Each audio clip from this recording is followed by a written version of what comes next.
여러분 안녕하십니까? 미국에서 보는 한국 강혜신입니다. 오늘 미국에서 보는 한국 시간에는 특별히 제가 한 가지 조금 새롭다면 새롭고 아직 다른 너무나 급한 불이 많아서 이 점을 미처 지적하지 못한 그런 시점도 있는데 그런 내용 하나를 보도를 해드리겠고요. 한국이 굉장히 중요한 열쇠다, 키가 된다. 인도 퍼시픽, 미국이 지금 원하고 있는 이 정책을 실현하기 위해서는 하는 내용입니다. 그리고 제일 먼저 당연히 북한이 이번 주에 여러 가지 중요한 표현을 아주 과격한 방법으로 많이 했기 때문에 그런 것도 뉴스가 되고 한일 무역 여전히 큰 이슈입니다. 먼저 길지는 않은데 워싱턴 포스트가 지금 세계에서 9개 국가가 경기 불황에 빠질 수 있다. 그래서 미국도 그 여파로 나쁜 영향을 받을 수가 있다는 것을 보도했는데 이번 주 내내 미국의 가장 큰 탑 뉴스 가운데 하나는 미국이 채권 금리가 장기 단기가 역전된 것, 그리고 여러 가지 중국에서부터 들어오고 있는 물건에 대해서 수입품 관세를 크리스마스 때 사람들이 선물하려고 하는데 그 관세 때문에 물건값이 비싸지면은 유권자들이 화날 것 같으니까 결국은 그 관세를 일부를 연기했다 하는 내용이 나온 것이 큰 뉴스였습니다. 그럼에도 불구하고 이제 중국에서 수입되는 물건의 69%는 관세가 25%가 됐건 10%가 됐건 부과를 해야지 되고 그 관세는 대통령의 말대로 중국이 내는 게 아니라 결국은 미국 소비자의 몫이 되는데요. 그런 것 때문에 경기가 나빠지면은 트럼프 대통령이 재선되기 힘들다 이런 내용도 있고 또 어떤 사람은 트럼프 대통령이 여러 가지 굉장히 사람들이 상상하지 못하고 있는 돌파력이 있기 때문에 그조차 이기고 재선될 것이다 라고 내다보는 사람도 있습니다만 그 같은 전망이 아직은 좀 신기루 같기도 하고 어떠한 전망이 맞다고 말씀드릴 수 없는 형편인데 미국으로서도 세계 다른 나라가 경기 불황에 빠지면 나쁜 게 사실입니다. 국내 문제뿐만이 아니라요. 채권 이런 것뿐만이 아니라 그런데 그 9개 경기 불황에 이미 들어가기도 했고 앞으로 곧 들어갈 나라를 예측한 게 그 안에 한국이 포함되어 있습니다. 그래서 미국이 이러한 경기 불황을 이끌기도 하고 중국과의 무역 전쟁이라든가 여러 가지 때문에요. 그런데 미국이 다른 나라가 먼저 경기 불황으로 빠져 들어갔었을 때 미국도 따라갈 수도 있다 하는 것도 미국에서 보고 있는 포커스를 두는 부분 아니겠어요? 그래서 워싱턴 포스트가 여러 분야의 전문가를 통해서 9개 국가를 얘기를 했는데 거의가 강하게 수출에 의존하는 나라들입니다. 한국이 대표적이 되겠죠. 그리고 그 밖에는 아르헨티나나 러시아의 경우는 오래 문제가 있기도 했습니다만 투자가들이 투자하기를 꺼리는 이런 건데 지금 이 같은 현상을 세계 여기저기서 불이 한꺼번에 일어나고 있는데 소방관이 부족하다. 이게 이제 미국에서 경제 문제에 대해서 누군가 코테이션을 딸 때 손성원 박사 얘기를 많이 하거든요. 지금은 로열라 메리마운트 대학교에서 강의를 하고 계십니다만 그런 표현을 했고 독일, 영국, 이태리는 이미 불황이라고도 볼 수 있죠.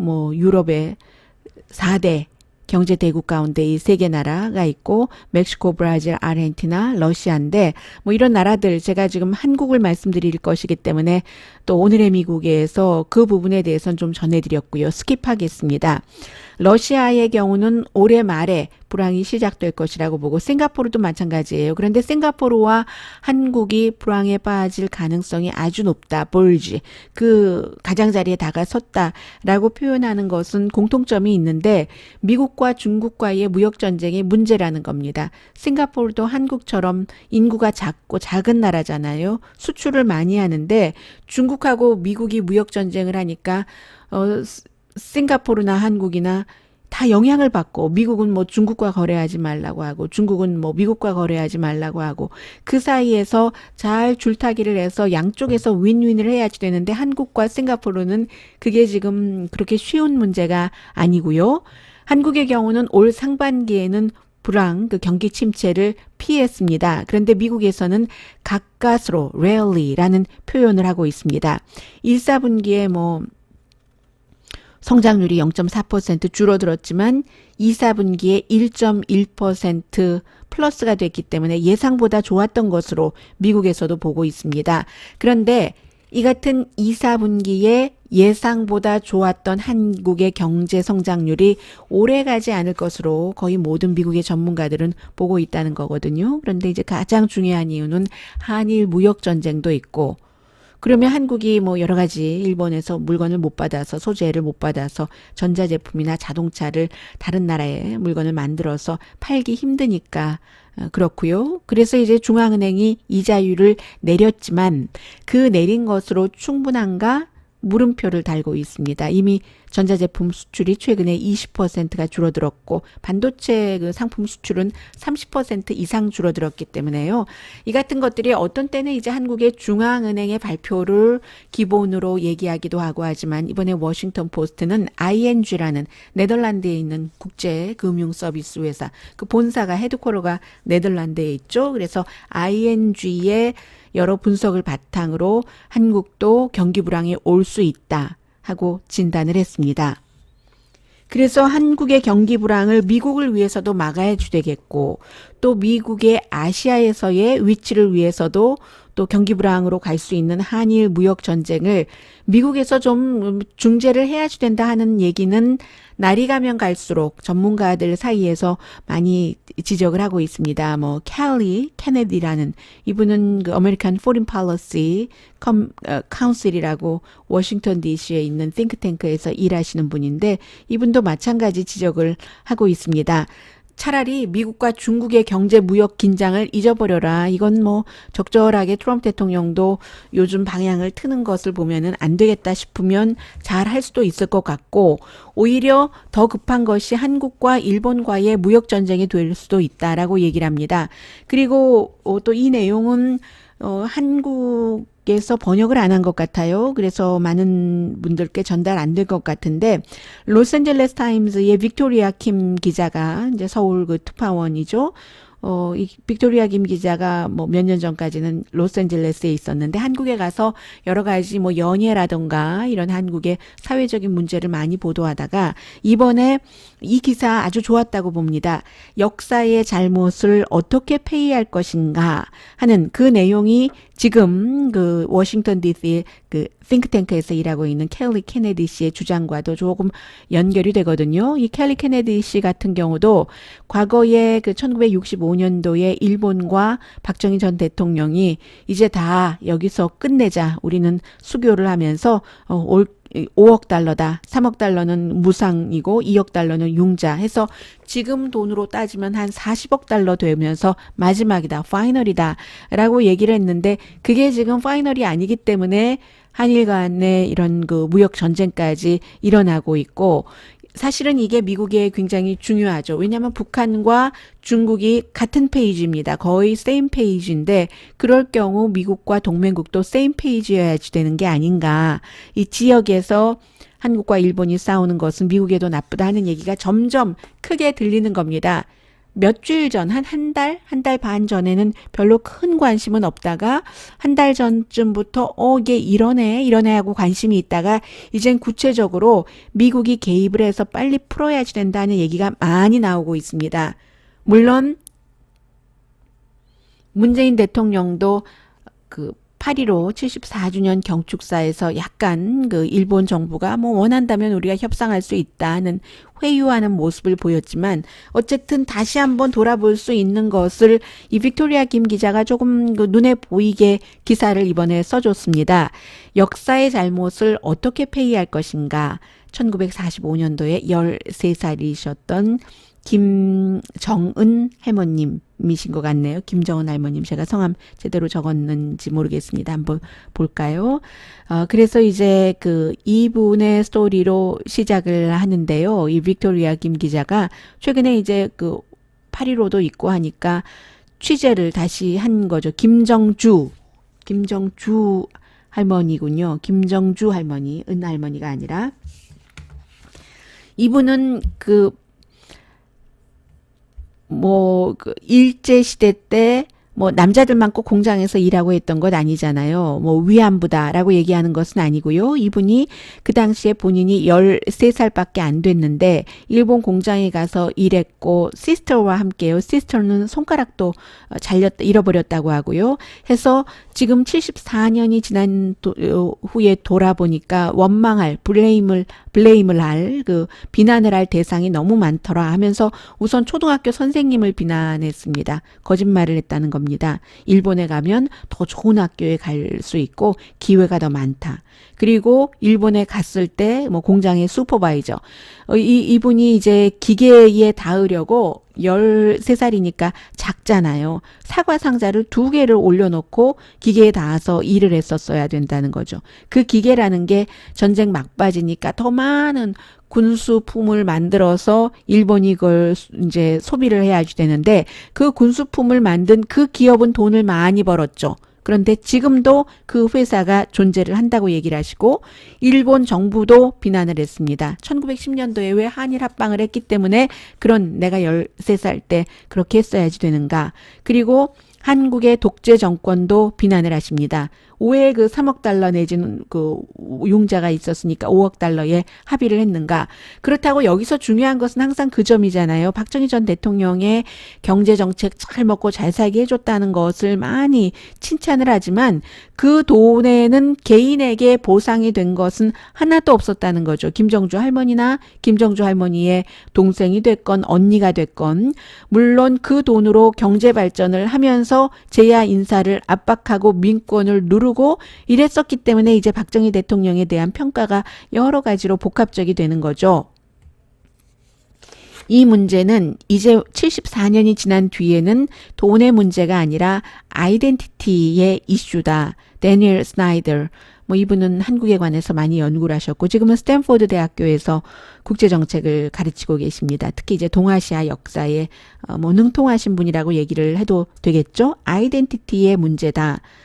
그 미국과 일본에서는 과거에 과거 사람들이 했었던 그 일을 또 국가와 국가 사이에 그 정권이 어떤 색깔의 정권이든 것과 상관이 없이 합의를 했는데 지금에 와서 이렇게 하는 것 또 뭐 문제가 들고 나오고 뭐 또 그 대법원에서 징용 판결 나오고 하는 것에 대해서 일본과 미국에서는 그 같은 이제 와서 다시 배상 이런 것에 인기가 없다는 것도 지적을 했고요. 그리고 이제 빅토리아 김 그 특파원이 6월달 의회에서 청문회가 있었을 때 공화당입니다. 이 공화당의 미치 매코넬 상원 원내대표도 마찬가지로 지금 뭐 74년 전의 일을 뭐 구태여 지금 다시 그렇게 할 필요가 없다는 식으로 얘기를 했었거든요.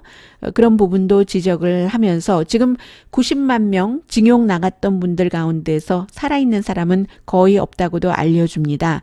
그 위안부 문제도 2015년도에 박근혜 전 대통령 시절에 이것은 너무 액수가 너무 작아서 저는 계속 껌값이라고 말씀드립니다. 10억엔 그것도 정부가 아니라 어떤 민간의 기금을 마련하는 식으로 한다고 하고 위안부 할머니들께서는 이것을 받아들일 수 없다고 하셨고 하면서 독일의 예를 들고 있네요. 독일에서는 2차 대전 당시에 독일 그 회사나 독일 정부에 의해서 노동을 할 수밖에 없었던 한국처럼 징용 이랬던 분들에게 166만 명에게 100개국에 166만 명에게 나중에 이거 독일이 이 점에 대해서 미루다가 나중에 이제 50억 달러 펀드를 만드는 것으로 합의를 봤죠. 우리는 어떻게 됩니까? 40억 달러였었죠. 그리고 국가가 다 박정희 정권이 그 돈으로 이제 뭐 여러 가지 길도 놓고 했겠죠. 그런 사업을 했고 이 독일 회사와 정부는 100개국에 있는 개인 166만 명에게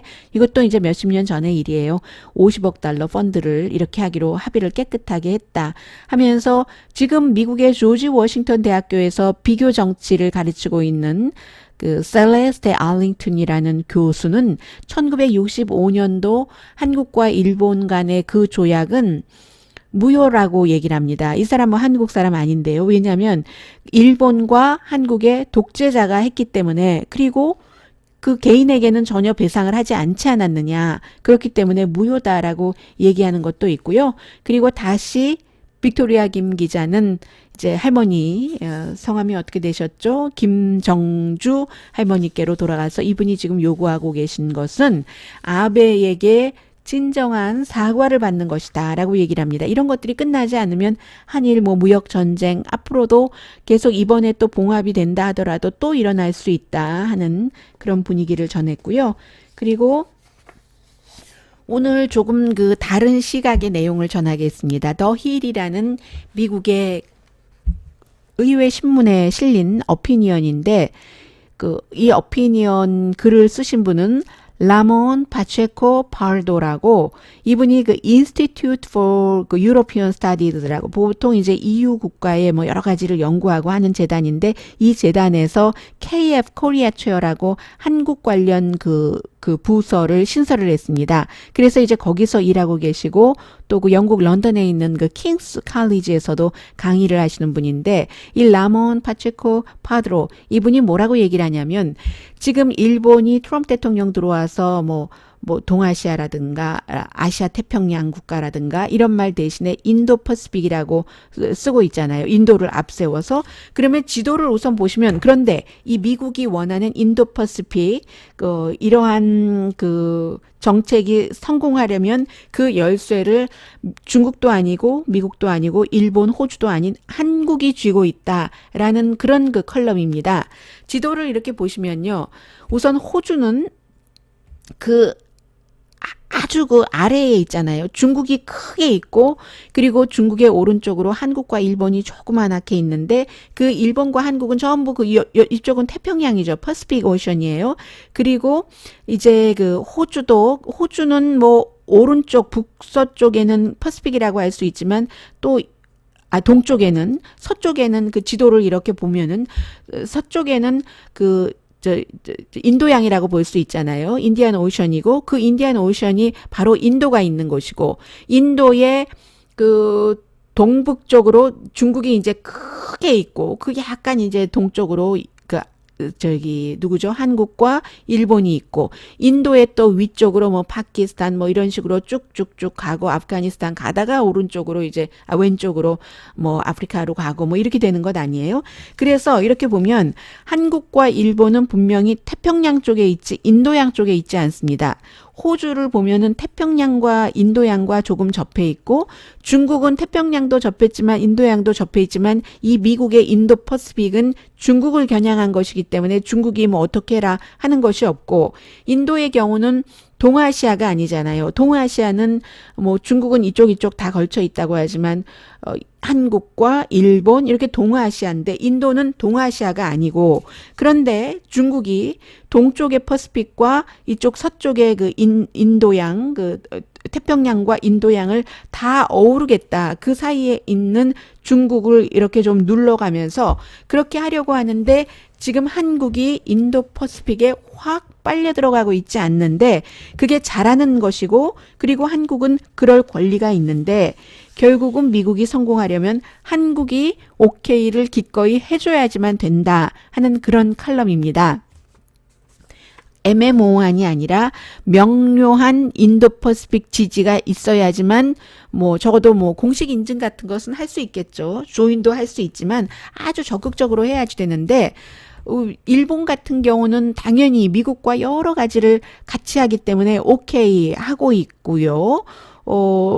트럼프 대통령이 아무리 강하게 로비를 하는데도 문재인 정부는 지금 뭐 인도 퍼시픽이라는 말조차 쓰지 않잖아요. 정경두 국방장관도 얼마 전에 아시아 퍼시픽이라고 했고, 이번에 문재인 대통령이 8.15 경축사에서도 아주 아시아를 크게 보고 얘기했지, 인도 퍼시픽이라고 얘기하지 않았습니다.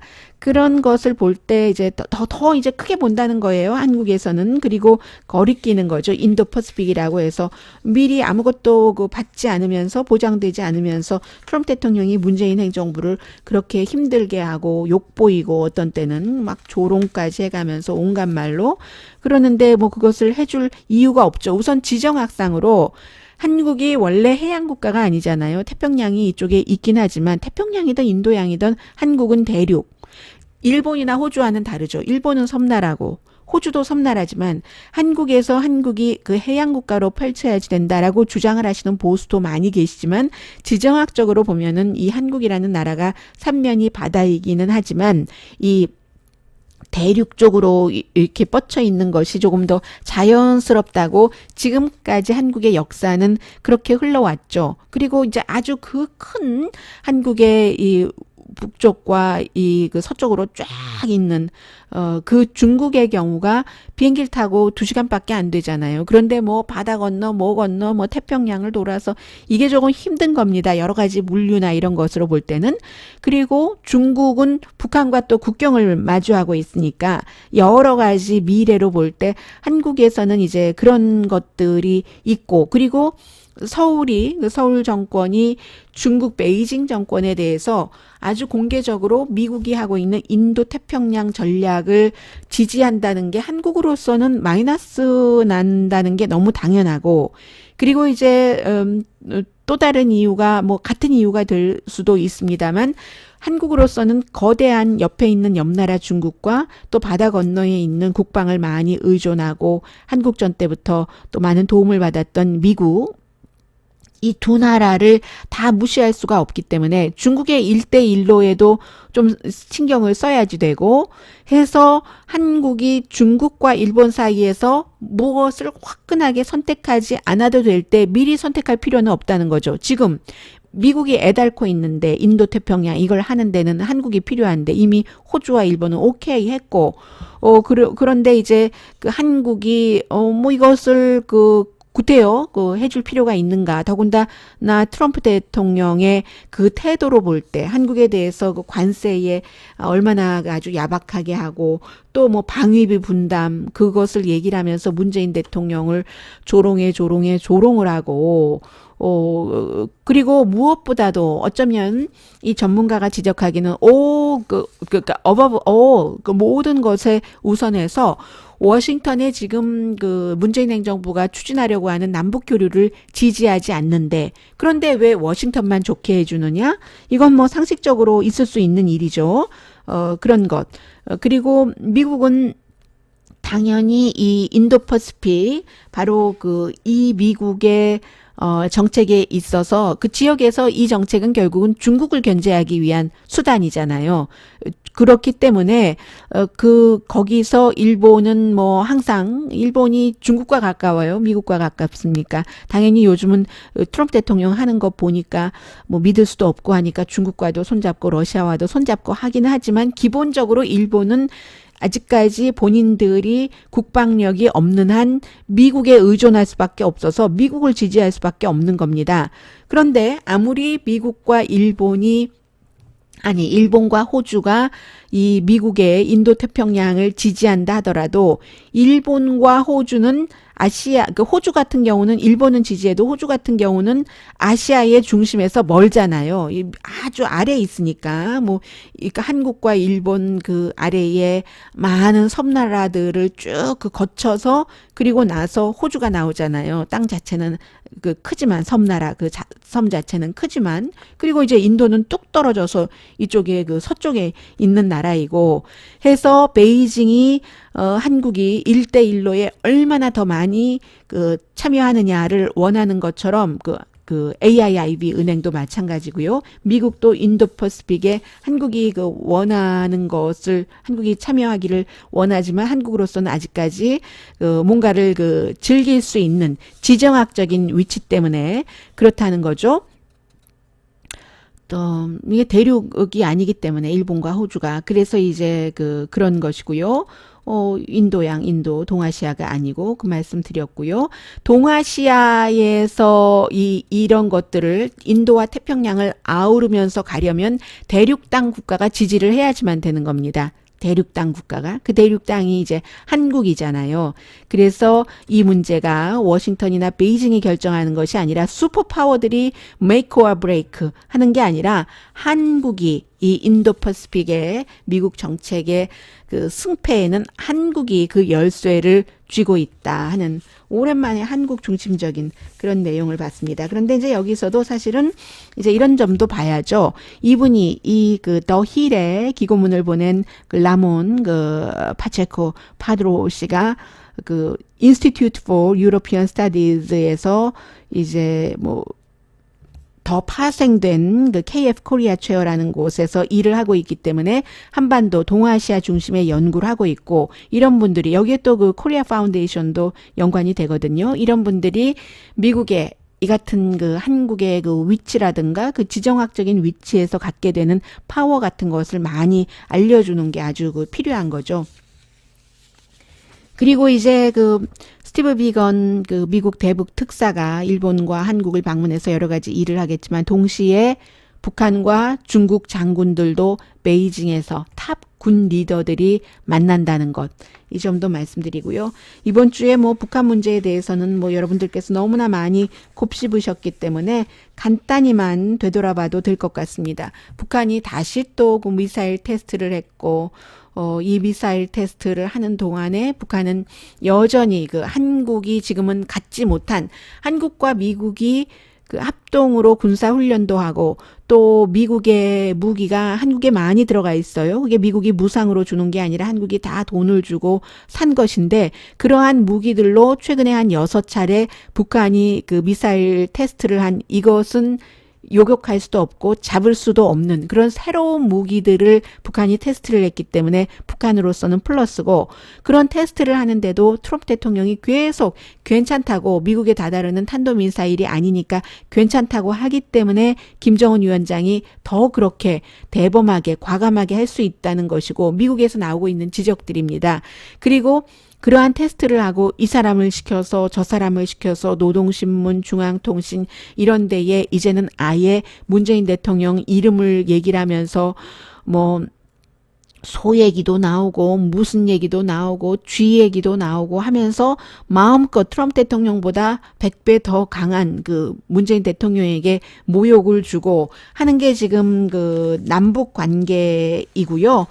그래서 이제 이 남북 관계에 대해서 청와대에서는 그렇게 그 조롱을 받고 모욕을 받으면서도 특별하게 북한을 비난할 수 없는 입장이고, 또 어떤 분들은 그런 얘기도 하십니다. 지금 북한이 한국에 비해서 굉장히 못 살기 때문에 어차피 같은 민족이니까 그런 때는 조금 더 여유가 있는 사람이 너그럽게 봐줘야지 된다라고 얘기를 하고 있지만, 이게 자꾸 예를 들어 봐주고 봐주다 보면은 더 치고 들어오고 더 치고 들어와서 선을 넘는 경우가 많은데, 이번 주에 북한이 그 문재인 대통령에 대해서 한 그 여러 가지 말들은 선을 넘어도 한참 넘었다라고 보는 사람들이 굉장히 많기 때문에 미국에서도 그 같은 그 얘기 그 자체를 깜짝 놀란다는 듯이 많이 그 지적을 했고요, 세계에서.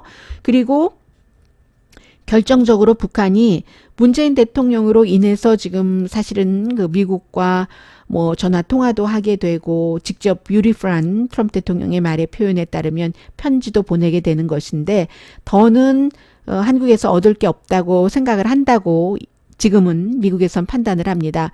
그게 바로 경제협력 같은 것을 미국말을 무시하고 하라는 건데, 한국이 미국말을 무시하고 할 수가 없잖아요. 여러 가지 그 상황이 있는데, 지정학상의 상황이 있는데 북한이 핵을 갖고 있기 때문에 그런 것도 있고, 어떻게 문재인 대통령이 유엔 결의안이나 미국을 무시하고 남북 경제협력을 할 수가 없잖아요. 그러니까 더는 얻을 게 없으니까 이 김정은 위원장은 그 문재인 대통령을 향해서 이젠 당국자들도 아니고 어떤 때는 당국자 한 명을 딱 언급을 하면서, 조미회담 이 군사훈련이 끝나는 날이 20일이잖아요. 그러면 그 오늘 내일입니까? 오늘 내일 사이인데요. 시차가 조금 있으니까. 그러면은 그 조미 회담이 있을 때 말하자면 그 문재인 대통령에게 숟가락 얹으려고 하지 말아라. 뭐 이런 형태까지 얘기를 했잖아요. 남한과는 절대로 대화하지 않는다. 그러면서 트럼프 대통령은 전혀 비난하지 않고, 트럼프 대통령 때문에 문재인 대통령 정권으로 볼 때는 남북 경제 협력도 못하는 것이고 하잖아요. 그런 얘기. 또 군사훈련을 도발이라고 하면서도 트럼프 대통령은 지적하지 않고 하는데, 글쎄요, 지금 트럼프 대통령과 북한과의 북미 핵 협상이 얼만큼 될지는 아무도 모르는 일이고, 미국에서도 트럼프 대통령은 미국이나 미군이나 다른 동맹국이 어떻게 되든 상관없이 자신의 재선에 좋으면 북한과 어떠한 협상을 해나갈 것으로 보는 사람들이 많습니다. 트럼프 대통령을 한 2년 넘게 2년이 뭡니까? 거의 3년은 아니지만 2년 6개월 넘게 경험을 한 결과 그런 생각을 하는 사람들이 있고요. 그런데 이제 그 사이에 지금 북한이 새로운 무기를 많이 개발을 했기 때문에 한국이 북한보다 국방력이 엄청나게 강하다라고 주장을 하시는 분들이 많으십니다만은 요 사이 그게 부분적으로 뒤집혔을 수도 있다고 말씀을 드립니다. 왜냐하면 새로운 무기 전혀 한국에서 미국 무기를 가지고 감지하지도 못하고 감지했다 하더라도 또 그 무기 체계가 방향을 바꾸고 요격하기도 불가능하고 그렇지 않아도 기존의 그 요격 시스템도 100% 완전한 건 아니잖아요. 그런데 새로운 것은 여기에 대한 요격 시스템이 한국에 지금 없다는 것 말씀드리고요. 그런 상황에서 지금 시스템이 아무튼 너무 오래됐기 때문에요. 뭐 여러 가지 바다를 중심으로 한 땅을 중심으로 한 그런 시스템들이 있지만 무슨 미사일 같은 뭐 모바일 뭐 페이트리어트 같은 미제요. 그런 게 있지만 옛날 것이라서 지금 없다. 그래서 또 그 문재인 대통령이 무조건 평화적으로 경제를 어떻게 해서 하는 이런 것도 현실적으로 실현될 가능성이 줄어든다고 보는 그 워싱턴 포스트가 분명하게 지적을 했고요. 그 사이에 중국과 러시아는 그 한국의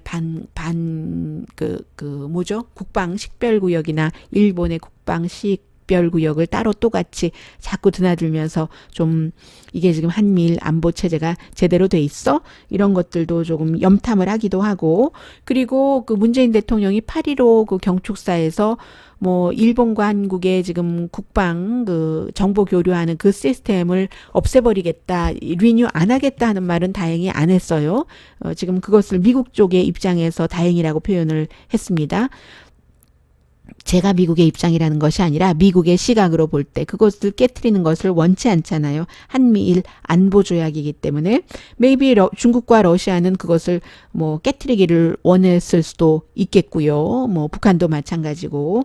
그래서 이제 이러한 상황에서 북한이 또 다음 주는 글쎄요. 스티브 비건이 갔으니까 가서 바로 정말로 김정은 위원장과 또 회담을 할 것인가, 바로 하던 늦게 하던 이제 북한이 새로운 무기를 많이 개발을 했기 때문에 이제는 북한이 하노이 회담 이전보다 미국에 비해서 더 좋은 위치에 서 있다 하는 말씀 드리면서요. 미국에서 보는 한국 여기까지입니다. 내일 아침 9시에 로스앤젤레스 시간입니다. 오늘의 미국 정규 방송 시간에 뵙겠습니다.